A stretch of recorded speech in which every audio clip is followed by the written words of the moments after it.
சென்ற காணொளியில் கேட்கப்பட்ட வினாக்களுக்கு விடைகள். எனக்கு அது வேண்டாம் என்பதில் வேண்டாம் என்பது பிழை. வேண்டா என்று தான் வரும். அந்த தொடர் எதிர்மறை பொருளில் வருவதால் வேண்டா என்பதே சரி. வேண்டு கூட்டல் ஆ, வேண்டா, ஆகார எதிர்மறை.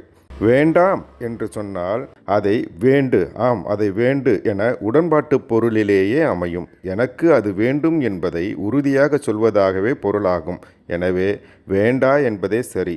இதை இன்னும் விரிவாக இருமுனை கத்தி என்ற இலக்கண தொடரில் விளக்குகிறேன். வாழ்க வளமுடன். இதில் வளமுடன் என்பது வளத்துடன் என்று வர வேண்டும். வளம் கூட்டல் உடன், இம் என்ற மகர ஈறு அத்துச்சாரியை பற்றி புணரும். இது தொல்காப்பிய விதி. பணம் கூட்டல் ஐ, பணமை என்று யாரும் சொல்வதில்லை, பணத்தை என்று தான் சொல்கிறோம். மரம் கூட்டல் இல், மரமில் என்று சொல்வதில்லை, மரத்தில் என்று தான் சொல்கிறோம். எனவே வளத்துடன் என்பதே சரி. இதிலும் ஒடு என்கின்ற உருபுக்கு தனி விதி உண்டு. அதை இருமுனை கத்தியில் தனியாக விளக்குகிறேன். அடுத்தது கோயிலுக்கு என்பது பிழை.